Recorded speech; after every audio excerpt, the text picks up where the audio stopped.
Very good evening बच्चों। Very good evening.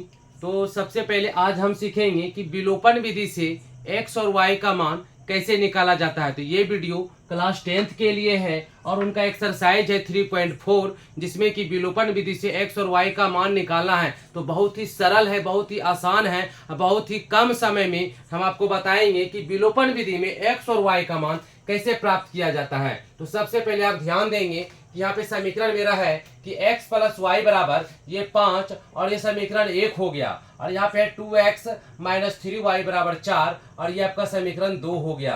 तो देखते हैं कि x और y का मान कैसे निकालना है। तो हम क्या करेंगे ना कि x को बराबर करने के लिए, x को बराबर करने के लिए या y को बराबर करने, तो हम यहाँ पे x को बराबर करते हैं। तो इस x वाले का जो 2 है अचर राशि, तो इसमें गुना कर देते हैं, और इसका जो अचर राशि 1 है, इस 1 से इसमें गुना कर देते हैं, जिससे कि हमारा समीकरण में ये x वाला पक्ष बराबर हो जाएगा और हमें कटाने में आसानी होगी, जिससे कि हम x और y का मान जल्दी प्राप्त कर सकते हैं। तो प्यारे बच्चों, आप देखेंगे तब क्या हो जाएगा, तब हो जाएगा विलोपन विधि से, या लिखेंगे कि विलोपन विधि से समीकरण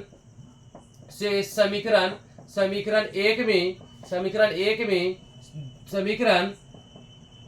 एक में समीकरण दो को घटाने पर विलोपन विधि से, तो विलोपन विधि का प्रयोग कर रहे हैं और समीकरण 1 में समीकरण 2 को घटाएंगे। तो सबसे पहले देखते हैं कि गुना करने के बाद क्या आता है हमें। तो सबसे पहले देखिए यहाँ पे, तो हो जाता है ये x गुना 2, तो ये हो जाता है 2x, फिर प्लस है तो प्लस दे दिए, फिर y गुना 2 तो हो जाता है बच्चों 2y, फिर बराबर है तो बराबर दे दिए, फिर है 5 गुना 2 तो हो जाएगा ये 10।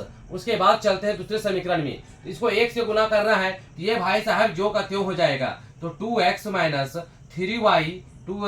3y बराबर ये हो गया 4, और इसको यहाँ से लंबा लकीर मार दिए और देखते हैं यहाँ पे प्लस है ये माइनस हो गया, आराम से इसको हम कटा दिए। उसके बाद यहाँ प्लस है और यहाँ माइनस है, और फिर से यहाँ प्लस हो जाएगा, चिन्ह का अदला बदली हो जाएगा और इस चिन्ह का वैल्यू खत्म हो जाएगा। अब यहाँ क्या हो जाएगा ना, ये हो गया प्लस 2y और प्लस 3y, ये जुड़ जाएगा और हो जाएगा प्लस 5y बराबर है तो बराबर, यहाँ प्लस है माइनस हो जाएगा और यहाँ प्लस माइनस घट जाएगा, घटने के बाद जो है यहाँ पे 6 हो जाएगा।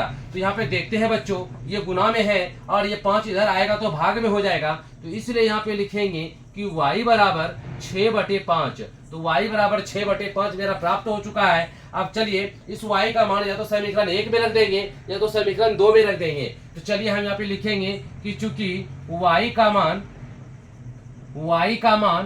समीकरण 1 में ही रख देते हैं। एक में रखने पर तो y का मान समीकरण 1 में रख देते हैं, और समीकरण 1 है आपका, समीकरण 1 है कि x प्लस वाई बराबर 5। तो यहाँ पे चलते हैं बच्चों, यहाँ पे x है तो x दे दिए, प्लस है तो प्लस दे दिए, और y बराबर मेरा निकला है मेरा 6/5। तो y के जगह दे देंगे 6/5, बराबर है तो बराबर, 5 है तो 5। उसके बाद फिर हो जाएगा x बराबर 5 और ये प्लस 6/5 उधर जाएगा तो माइनस 6/5 हो जाएगा, -6/5। फिर x बराबर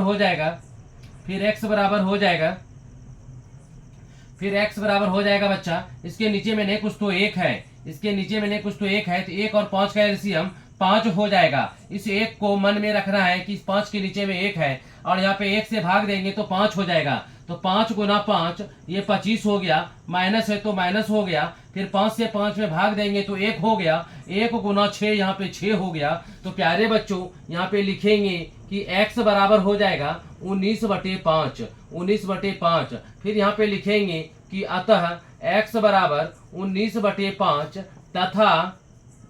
तथा y बराबर 6/5, और इसमें हमें विलोपन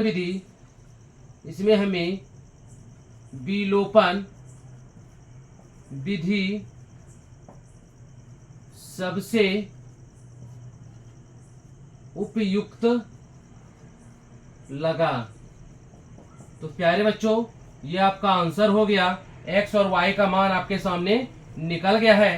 तो इतने ही कम समय में विलोपन विधि से एक्स और वाई का मान निकालने के लिए हमारा अधिक से अधिक वीडियो को देखें और आप एक से एक फॉर्मूले पे, एक से एक तरीकों पे हिसाब बनाने के लिए सीखें। तो थैंक यू सो मच। जय हिंद।